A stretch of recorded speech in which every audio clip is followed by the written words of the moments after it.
BEd 210 हा जो एक पेपर आहे, या पेपर अंतर्गत बेसिक्स ऑफ रिसर्च असा एक टॉपिक आहे. त्या बेसिक्स ऑफ रिसर्च मध्ये आपल्याला एक 50 मार्काचं प्रॅक्टिकल आहे.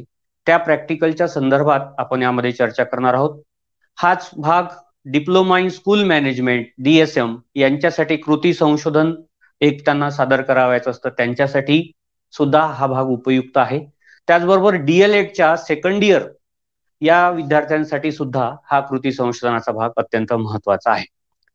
या तिन्ही ठिकाणी कृती संशोधन, तिन्ही अभ्यासक्रमासाठी कृती संशोधन आपल्याला करावायचं असतं. त्या संदर्भात त्याचा आराखडा कसा तयार करावा या संदर्भातली चर्चा आपण आजच्या सत्रामध्ये करणार आहोत. मित्रांनो, सुरुवातीपासून शेवटपर्यंत तुम्ही माझ्या सोबत असणार आहात, कारण एकूण एक संकल्पना या पुढील 1 तासामध्ये आपल्याला स्पष्ट करून घ्यावायची आहे, की जेणेकरून आपल्याला कृती संशोधन करताना कोणत्याही प्रकारची अडचण येणार